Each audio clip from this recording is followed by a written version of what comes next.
Assalamualaikum warahmatullahi wabarakatuh. Hamdan wa syukran lillah, salatan wa salaman ala rasulillah, amma ba'd.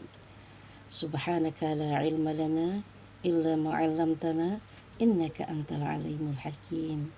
Rabbi shrah li sadri wa yassir li amri wahlul 'uqdatam min lisani yafqahu qawli. Rabbi zidni ilman warzuqni fahma.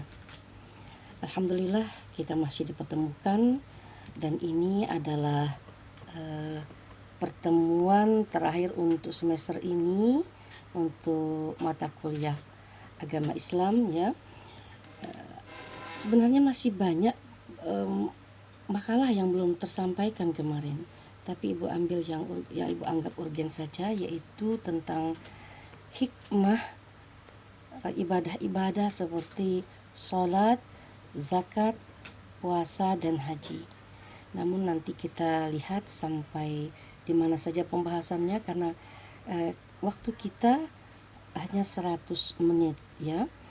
Jadi Ibu beritahu terlebih dahulu, tolong diikuti ya dari awal sampai selesai, karena akan ada tugas-tugas yang Ibu berikan yang kalian harus menjawabnya lewat kolom komentar di YouTube Ibu. Ya, oke ya, simbiotis mutualisme lah kita ya. Oke, jadi supaya kalian membiasakan diri untuk melihat YouTube yang bagus, karena masih banyak juga YouTube yang bagus yang menyampaikan dakwah dalam bentuk apapun, apakah itu puisi, tausiah, ataupun bentuk kesenian lainnya. Jadi itu dulu sementara yang bisa Ibu sampaikan. Jadi intinya bahwa nanti ada tugas di akhir sesi kuliah kita ini, dan harus kalian jawab di kolom komentar. Berdasarkan kitab lengkap panduan sholat karya M. Khalilur Rahman Al-Mahfani MA dan Abdurrahman Hamdi MA, di situ diringkaskan bahwa hikmah sholat itu ada 6. Pertama adalah mencegah dari perbuatan keji dan mungkar. Kemudian kedua, mendidik menjadi pribadi yang tangguh. Ketiga, melatih menjadi pribadi yang disiplin. 4, meninggikan derajat. Kelima, membersihkan kesalahan dan dosa. Serta keenam, orang yang rajin sholat akan mendapatkan atau meraih pertolongan dari Allah Subhanahu wa ta'ala. Berdasarkan kitab lengkap panduan sholat karya M. Khalilur Rahman Al-Mahfani MA dan Abdurrahman Hamdi MA, di situ diringkaskan bahwa hikmah sholat itu ada 6. Pertama adalah mencegah dari perbuatan keji dan mungkar. Kemudian kedua, mendidik menjadi pribadi yang tangguh. Ketiga, melatih menjadi pribadi yang disiplin. 4, meninggikan derajat. Kelima, membersihkan kesalahan dan dosa. Serta keenam, orang yang rajin sholat akan mendapatkan atau meraih pertolongan dari Allah Subhanahu wa ta'ala. Hikmah yang pertama adalah bahwa sholat akan mencegah kita dari perbuatan keji dan mungkar berdasarkan dalil naqli surah Al-Ankabut ayat 45 yang berbunyi, A'udzubillahi minasyaitonirrajim, inna sholata tanha 'anil fahsya'i wal munkar. Sesungguhnya sholat itu akan dapat mencegah dari perbuatan keji dan mungkar. Hikmah yang pertama adalah bahwa sholat akan mencegah kita dari perbuatan keji dan mungkar berdasarkan dalil naqli surah Al-Ankabut ayat 45 yang berbunyi, A'udzubillahi minasyaitonirrajim, inna sholata tanha 'anil fahsya'i wal munkar. Sesungguhnya sholat itu akan dapat mencegah dari perbuatan keji dan mungkar. Bagaimana caranya? Tentu saja sholat yang kita lakukan adalah sholat yang baik dan benar. Baik secara hakikat, benar secara syariat. Artinya benar sesuai dengan syarat dan rukun sholat. Sehingga kita tidak termasuk orang yang lalai dalam melakukan sholat. Kemudian sholat itu juga tidak sekedar rutinitas atau ritual belaka. Kenapa? Karena kalau sekedar dijadikan ritual atau rutinitas, itu akan menjadi sesuatu yang berat dan membosankan. Tapi kalau ini adalah menjadi suatu kebutuhan, dan kita tidak hanya mengerjakan sholat tapi mendirikan sholat, dalam arti betul-betul mengerjakan sholat yang semata-mata ibadah kepada Allah Subhanahu wa ta'ala. Jika sholat kita lakukan dengan khusyuk, insya Allah batin kita juga akan menjadi tenang, adem, ayem, tentrem. Kalau sudah keadaan batin kita seperti ini, insya Allah hidup kita tidak akan terlalu banyak halusinasi, terlalu banyak imajinasi, obsesi. Tapi betul-betul sholat ini justru mendorong kita untuk meningkatkan prestasi. Kenapa demikian? Karena dengan jiwa yang tenang kita akan bisa berpikir lapang, dan sehingga keberuntungan pun akan datang. Ya, bagaimana caranya? Ya, dengan tenang kita bisa berkarya dengan baik, berhasil dengan baik. Kemudian tandanya bahwa sholat itu bisa mencegah perbuatan yang keji dan mungkar ialah orang yang melakukan itu tentu saja pertama-tama dia mengalami mengalami jiwa yang tenang karena kekhusyuannya dalam sholat. Bagaimana bisa khusyuk dalam sholat? Tidak semudah membalikkan telapak tangan, ya. Perlu latihan atau riyadhah, latihan. Rakaat pertama tidak khusyuk, masih banyak gangguan HP, gangguan ini, itu dan sebagainya. Bahkan sesuatu yang lupa tiba-tiba ingat ketika sholat. Nah, itu sudah mengganggu ketentraman, kekhusyuan kita. Jadi bagaimana caranya kita bisa khusyuk dalam sholat? Kita tanamkan di dalam batin kita bahwa sholat yang kita kerjakan ini kemungkinan besar adalah sholat yang terakhir dalam hidup kita. Kalau sudah itu tertanam di hati kita, tentu timbul rasa takut dan kita berusaha untuk sholat dengan sebaik-baiknya, seakan-akan kita sedang berdialog kepada Allah. Bagaimana caranya? Tentu saja perbaiki bacaan Al-Fatihah, karena hukumnya wajib dalam membaca Al-Fatihah. Jadi Al-Fatihah itu harus betul-betul dilakukan dengan benar. Bahkan Syekh Jaber Ali saja yang luar biasa kemampuan agama dan Al-Qur'annya, beliau masih perlu waktu 19 hari untuk bisa mendapat ijazah dari gurunya, ijazah lulus dalam membaca Al-Fatihah. Apalah kita ini? Syekh Jabir orang Arab asli, lidahnya juga sudah Arab dan paham betul tentang bahasa Arab. Kita orang Indonesia tidak tahu bahasa Arab, bahkan tidak paham. Nah, dengan kemampuan beliau yang mumpuni seperti itu, masih perlu waktu 19 hari untuk bisa lulus, mendapatkan ijazah, hafal dan sudah bagus bacaan Al-Fatihahnya. Apalagi kita? Apalah kita ini? Siapalah kita ini? Nah, untuk itu hal ini juga bisa memacu kita bahwa kita harus riyadhah, latihan untuk bisa sholat khusyuk dengan cara memperbaiki semua bacaan-bacaan sholat yang kita lakukan dalam setiap gerakan-gerakan. Kita lakukan dengan tumakninah, dengan tenang, jangan terburu-buru, jangan terlalu banyak gerak. Bahkan gerakan 3 kali berturut-turut itu sudah membatalkan sholat.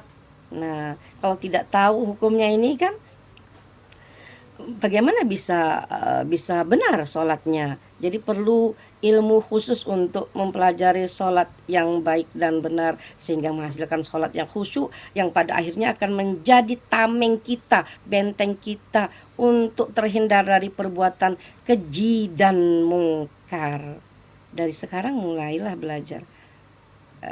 Saya kira terlalu banyak ya sudah latihan sholat khusyuk, baik berupa training maupun berupa buku. Silahkan dibaca dan silahkan diikuti, ya. Kemudian yang kedua, tanamkan bahwa kita tidak tahu umur kita ini kapan. Sedetik kemudian kita tidak tahu. Bahkan orang yang betul-betul takut kepada Allah itu seakan-akan gerakan berikutnya dia tidak tahu masih hidup atau tidak, maka timbul takut di dalam dirinya untuk betul-betul sholat dengan khusyuk, karena dia takut apakah bisa masih hidup ketika bangkit dari sujud, apakah masih hidup ketika ruku, bangkit dari ruku. Maka sering kita lihat orang-orang yang begitu menjaga sholatnya, justru mereka ini wafat dalam sholatnya. Ya, luar biasa. Alhamdulillah orang yang begini insya Allah husnul khatimah. Ya, dan jarang sekali orang yang wafat dalam keadaan sholat. Ini kemungkinan besar orang yang betul-betul menjaga sholat, yang takut apakah dia masih hidup ketika melakukan sholat ini, bahkan melakukan setiap gerakan sholat ini. Nah, ini bisa memotivasi kita untuk bisa buat khusyuk, mencoba khusyuk dalam sholat. Kalau dalam rakaat pertama tidak khusyuk, usahakan rakaat kedua. Belum bisa lagi rakaat ketiga, sampai berakhir rakaat keempat. Maka pada terakhir ketika tahiyat akhir itu, maka ada 4 doa yang terus dibaca ya, untuk mengurangi dan menutupi kekurangan sholat kita. Di situ juga ada istighfarnya. Silahkan Anda pelajari nanti bacaan sholat di akhir itu ada ya. Kemudian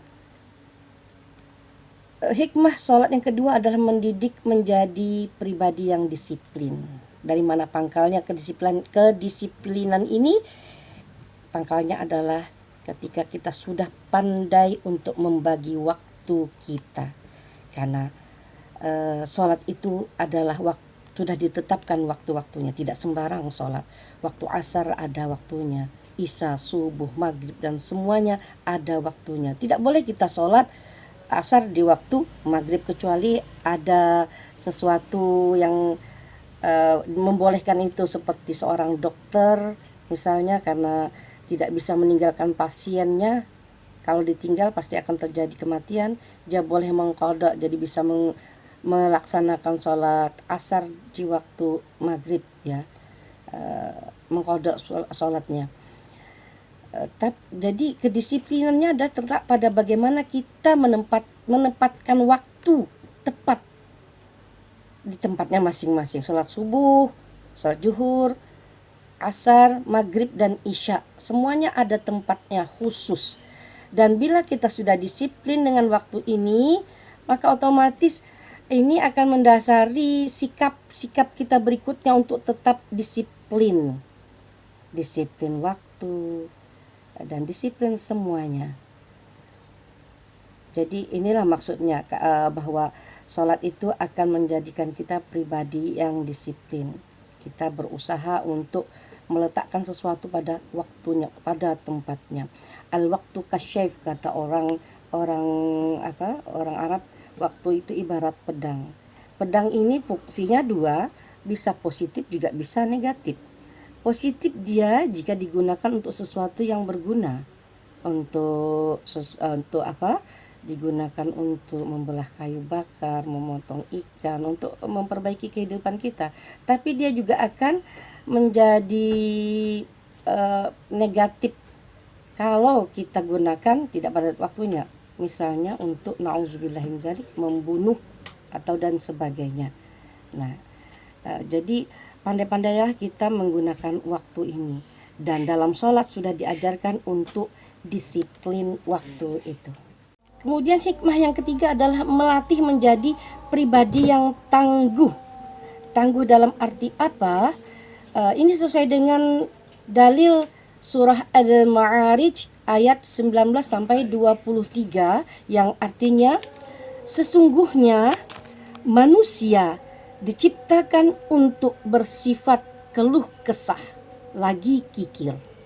Apabila ia ditimpa kesusahan, ia berkeluh kesah, kecuali orang-orang yang mengerjakan sholat, yang mereka itu konsisten mengerjakan sholatnya. Kesimpulannya adalah hanya orang-orang yang konsisten dalam sholatnya, khusyuk dalam sholatnya, yang tidak pernah berkeluh kesah. Kenapa? Karena di dalam dirinya sudah tertanam ketenangan akibat dari kekhusyuannya dalam sholat. Allah memberikan jiwa yang tenang di dalam dirinya. Tapi bagi orang yang tidak konsisten dalam sholat, ia justru kebanyakan gundah gulana dalam hidupnya. Kenapa? Karena dia terlalu banyak berkeluh kesah. Berkeluh kesah kepada manusia itu tidak ada gunanya. Tapi cobalah berkeluh kesah kepada Allah. Banyak-banyak berdialog kepada Allah di waktu sholat. Tumpahkan segala permasalahan, segala keluh kesah, kesulitan hidup hanya kepada Allah. Insya Allah Allah akan memberikan petunjuk. Tapi apabila kita berkeluh kesah kepada manusia, itu sih ada dua kemungkinan. Pertama, kemungkinan orang akan senang melihat kesusahan kita, ya, dan dia justru akan mendoakan mudah tetap susah. Kedua kita akan dilecehkan dia. Nah, jadi lebih baik kita menjaga harga diri kita, tidak usah banyak berkeluh kesah, kecuali dalam hal tertentu ya. Ada memang yang kita harus mungkin harus curhat, yang kita anggap orang ini bisa membantu kita dan dia adalah orang yang ikhlas dalam membantu, bisa. Bahkan ada itibarnya kalau kita bermimpi jelek itu jangan bercerita kepada orang yang kita tahu dia membenci kita. Itu akan diaminkannya doa kita, mimpi kita supaya menjadi kenyataan. Tapi sebaliknya, kalau kita bermimpi baik, kita ceritakan kepada orang yang soleh, yang baik, yang insya Allah akan mendoakan semoga mimpi baik itu menjadi kenyataan. Nah, itu salah satu contoh dampak jangan berkeluh kesah dengan sembarang orang. Tapi kalau sudah berkeluh kesah kepada Allah, insya Allah Allah akan memberikan keteguhan hati sehingga kita menjadi pribadi-pribadi yang tangguh, insya Allah. Hikmah yang keempat adalah orang yang melakukan sholat akan ditinggikan derajatnya oleh Allah Subhanahu wa ta'ala.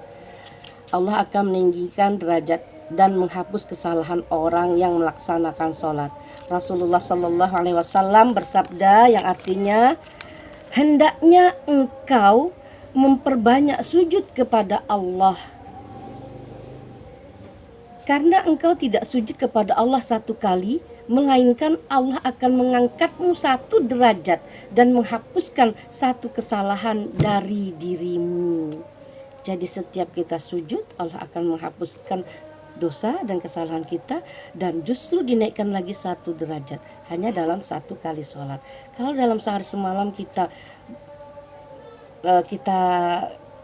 hitung ya, 5 kali melakukan sholat wajib, kemudian melakukan sholat sunat yang lainnya, ada duha, ada isyraq, ada tahajud, taubat, tasbih dan sebagainya, itu sudah berapa kali dalam sehari semalam?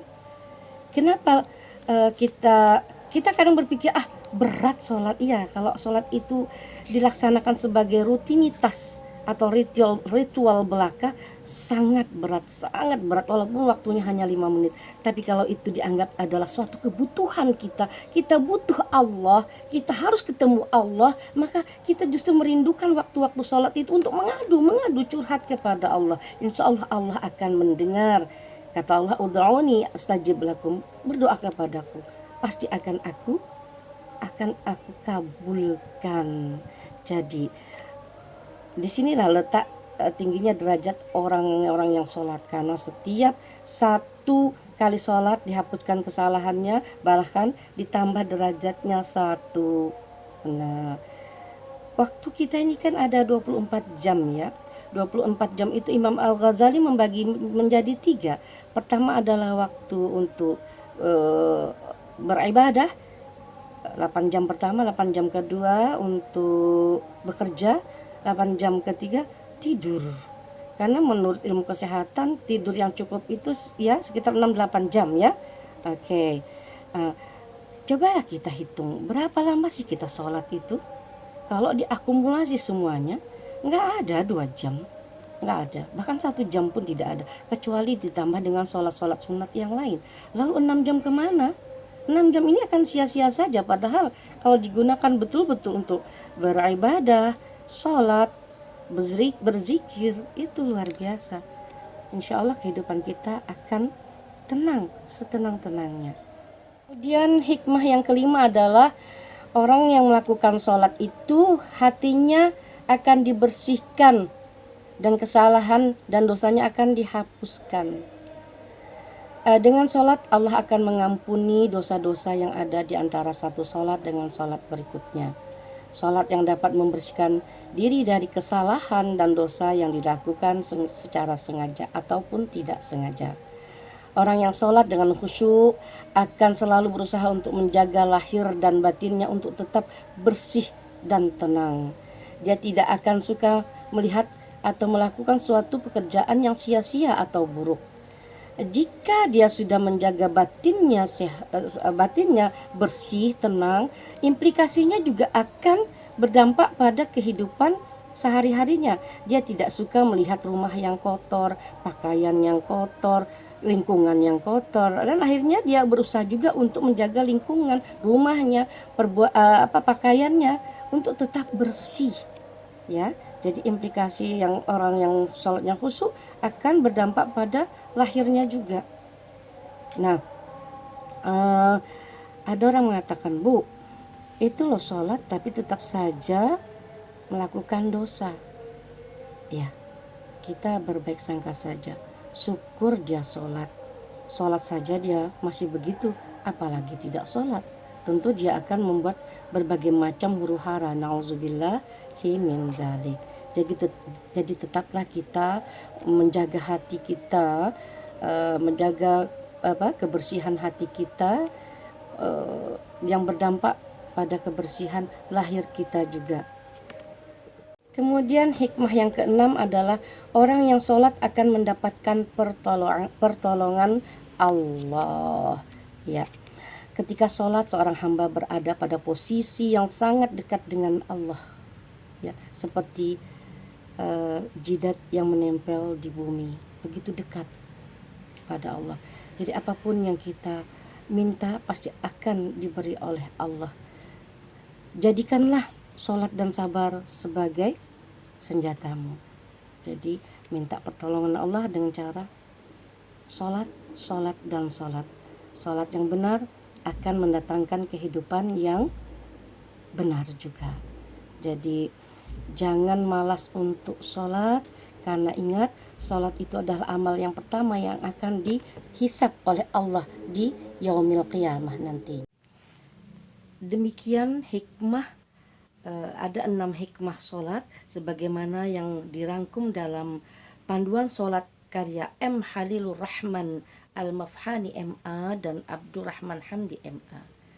Sebagai tambahan referensi atau reinforcement pengayaan pengetahuan kita tentang apa saja hikmah sholat yang kita lakukan, Ibu akan tambahkan satu referensi lagi, yaitu dari Syekh Imam Nawawi Al-Bantani dalam kitabnya Nasaihul Ibad menyebutkan bahwa ada 10 hikmah sholat sebagaimana hadis yang diriwayatkan oleh Abu Hurairah.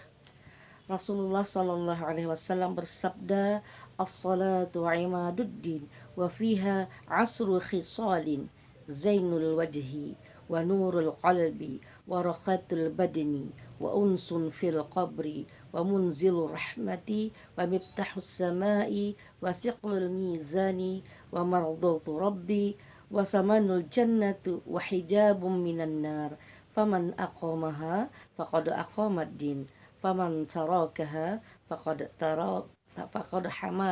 hadamat din." Berikut 10 hikmah yang terkandung dalam sholat, yaitu 1. Zainul wajhi, dapat mencerahkan wajah. Sebelum menjalankan sholat, kita diwajibkan untuk berwudu. Secara lahir, wudu ini membersihkan wajah kita dari kotoran yang melekat. Orang yang menjalankan sholat dengan catatan khusyuk dan bersungguh-sungguh, wajahnya akan cerah, insya Allah. Hikmah yang kedua adalah wa nurul qalbi, menerangi hati. Orang yang menjalankan sholatnya, hatinya tentu saja akan menjadi tenang. Bagaimana bisa tenang? Karena dia khusyuk dalam sholatnya. Bagaimana bisa khusyuk? Tidak bisa sekali jadi atau ibarat membalikkan tangan, tapi harus terus latihan dan terus mengikuti pelatihan sholat khusyuk. Salah satu caranya bisa agar kita bisa sholat dengan khusyuk, ya. Jadi ketika sholat niatan kita hanya fokus kepada Allah, hanya mengingat Allah, bermuajah dengan Allah, berbicara, curhat dengan Allah, seakan-akan berhadap-hadapan.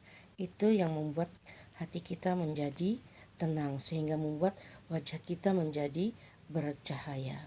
Lalu yang ketiga adalah warakatul badani, menyehatkan badan. Menjalankan ibadah sholat juga akan membuat badan sehat, sebab ritual dalam gerakan sholat seperti halnya orang yang sedang berolahraga, mulai dari kepala hingga sampai kaki semua kita gerakkan. Sudah menjadi rahasia umum ya, bahwa sholat yang dilakukan oleh umat Islam ini sudah banyak diteliti oleh pakar-pakar baik yang Muslim maupun non-Muslim, yang pada akhirnya memberikan kesimpulan bahwa dalam setiap gerakan sholat itu mengandung hal-hal yang dapat menyehatkan tubuh, sudah dapat teruji secara medis dan klinis. Kalau ingin pembuktiannya silahkan cari bukunya, bagaimana kaitan sholat dengan kesehatan. Oke? Iya. Yang keempat adalah wa unsun fil qabri, menjadi faktor ketenangan dalam kubur. Salat merupakan salah satu bekal amal kita yang akan menolong kita kelak di akhirat nanti. Dalam sebuah hadis disebutkan bahwa amal ibadah pertama yang ditanya di akhirat nanti adalah salat. Karena itu bagi orang yang menjalankan salat, insya Allah akan merasa tenang di dalam kuburnya karena sudah punya bekal. Jadi apabila catatan sholatnya baik, insya Allah semuanya juga akan baik ya. Jadi mulai sekarang perbaiki sholat ya. Jadi sholat tidak hanya baik tapi benar secara syariat ya. Yang kelima adalah wa munzilu rahmah, menjadi sebab turunnya rahmat. Allah akan membukakan pintu rahmatnya kepada hambanya yang melaksanakan perintahnya, yaitu terutama adalah sholat. Dan sholat ini sangat menjadi salah satu sarana, bukan salah satu, satu-satunya sarana yang kita bisa langsung call dengan Allah ya, terutama di sepertiga malam. Di situ dimana semua orang kebanyakan tidur, kita bangun berbicara kepada Allah sehingga kita menjadi orang yang sangat diprioritaskan oleh Allah. Karena tidak semua bisa dengan ikhlas bangun di tengah malam dalam keadaan kantuk berat untuk melakukan sholat. Jadi apabila kita sudah bisa sholat dengan baik dan benar, apalagi sudah mendawamkan tahajud, insya Allah pintu rahmat itu akan terbuka dengan sendirinya. Tanpa kita meminta pun Allah akan memberi. Tanpa kita meminta pertolongan, Allah akan menolong. Allah akan menjaga kita dengan berkat sholat yang kita lakukan. Kemudian hikmah yang keenam adalah sebagai wa miftahus samai, sebagai kunci membuka pintu langit. Orang yang rajin menjalankan sholat dan terus berdoa, fa insya Allah akan dikabulkan Allah dengan cara dibukakan pintu langit. Dalam artian bukan langitnya terbuka, dalam artian bahwa apa yang dihajatkan, apa yang dia mintakan akan cepat terkabul karena tidak ada penghalang lagi. Langsung Allah yang akan menerima dan mengijabahnya. Kemudian yang ketujuh adalah wasiqlul mizan, dapat memberatkan timbangan. Salat adalah barometer keimanan seseorang. Barang siapa menyempurnakannya, menjalankan salat 5 waktu, maka kelak akan memperoleh pahala yang sempurna. Hadis riwayat Dailami. Kemudian hikmah yang ke-8 adalah maradhatur rabbi, mendapatkan keridhaan Allah. Salat adalah sarana pendekatan diri kepada Allah bagi setiap orang yang bertakwa. Hadis riwayat Qadai. Hikmah yang ke-9 adalah bahwa orang yang melakukan salat dia akan mendapatkan surga karena bernilai surga. Wasamanul jannah. Maksudnya apa? Orang yang melakukan sholat insya Allah akan dimasukkan ke dalam surga yang penuh kenikmatan, yaitu Jannatun Na'im. Kemudian yang terakhir adalah menjadi tabir dari siksa neraka. Wahijabum minan nar. Jadi orang-orang yang telah melaksanakan sholat dengan baik dan benar, insya Allah sholatnya itu akan menjadi hijab, tabir bagi dirinya terhadap api neraka jahanam. Dan di orang yang tidak melakukan sholat di akhirat nanti akan dikumpulkan bersama para Fir'aun, Qarun, dan Haman. Hadis riwayat Ibnu Nasr. Nah, demikianlah dua referensi hikmah sholat yang Ibu ambilkan dari kitab dari Syekh Imam Nawawi Al-Bantani dalam kitabnya Nasaihul Ibad, dan juga kumpulan hikmah sholat lengkap yang dikarang oleh Khalilur Rahman dan Miftahul Hamdi. Cukup dua referensi ini ya, sudah terlalu banyak sebenarnya. Dari 6 ditambah 10 menjadi 16 hikmah sholat ya.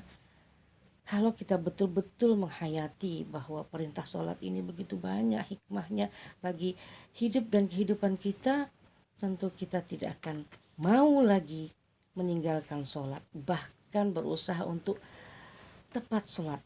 As-sholatu ala waqtiha, sholat tepat pada waktunya, yang pada akhirnya akan menjadikan kita sebagai pribadi-pribadi yang disiplin.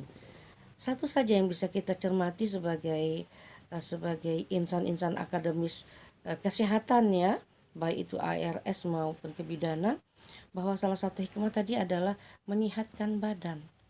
Kalau kita kaji lebih dalam lagi, luar biasa hikmah sholat ini bila dikaji secara medis. Salah satu contohnya kenapa kita sangat dianjurkan untuk sholat tahajud, yang paling afdol ada sepertiga malamnya. Sepertiga malam itu di antara jam 1 sampai jam 4, ya paling bagus jam 2 lah ya, cukup tidur lagi. Setelah itu baru siap-siap lagi untuk sholat subuh. Kenapa? Karena pada waktu itu oksigen sudah sangat lemah untuk mengalir di kepala, maka kita dianjurkan untuk sholat tahajud. Sholat tahajud itu berapa rakaat sih? Paling minimal 2, paling banyak 8, ditambah witir 3 ya, bisa dilakukan 2 tambah 2 tambah 2 8, dan terakhir witir 3. Atau boleh juga dilakukan dengan cara 4 rakaat ditambah 3, tetap jumlahnya 11 ya. Kenapa? Ya, dan kita dianjurkan untuk lama-lama sujud. Disitulah ketika keadaan kita sujud, itu oksigen mengalir ke kepala kita, sehingga banyak orang yang sembuh ya dengan mengamalkan sholat tahajud.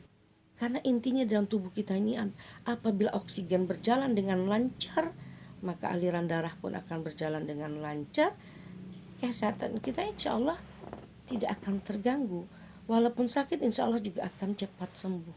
Ada beberapa teman ibu sudah membuktikan dengan dia mendawamkan itu artinya membiasakan untuk sholat tahajud, gula darahnya turun ya. Yang stroke juga mulai pelan-pelan membaik. Kenapa? Itu tadi aliran oksigen mengalir di kepala kita ketika kita sujud, apalagi sujud kita itu agak lama, karena di waktu sujud itulah tempat kita yang terdekat dengan Allah untuk meminta apa saja yang menjadi kebutuhan kita ya. Luar biasa. Silahkan lagi dikaji, mungkin bisa dijadikan satu skripsi nanti, bagaimana kaitan sholat dengan kesehatan ya. Bisa dikaji lebih dalam lagi, masih banyak yang perlu kita pelajari. Oke, jadi itulah ya dua referensi hikmah sholat yang sudah ibu sampaikan. Jadi ada 2 soal yang Ibu berikan kepada kalian ya. Dan soal ini harus kalian jawab lewat kolom komentar. Jangan lupa menuliskan nama lengkap dan foto kalian yang asli agar Ibu tahu, oh si ini rupanya ini. Oke ya, biar lebih mengenal. Kemudian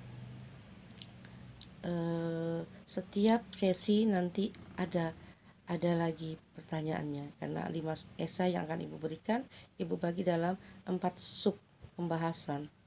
Dan untuk kali ini catat soalnya adalah pertama, tolong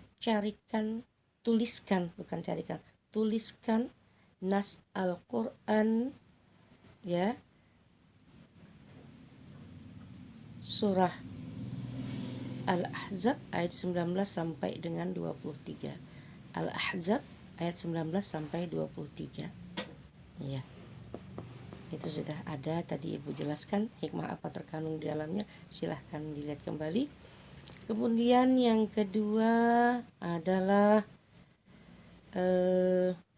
tolong carikan hadis yang baru saja Ibu bacakan tadi, yaitu hadis yang diriwayatkan oleh Abu Hurairah tentang 10 hikmah sholat. Tolong ditulis juga di kolom komentar. Tulisannya tentu saja memakai bahasa Arab ya, ditulis dengan bahasa Arab. Oke, itu saja untuk pertemuan kita kali ini ya. Ibu ucapkan selamat bekerja dan Ibu mohon maaf atas segala silap dan salah yang sengaja atau tidak sengaja Ibu lakukan. Akhirul kalam. Assalamualaikum warahmatullahi wabarakatuh. Good luck.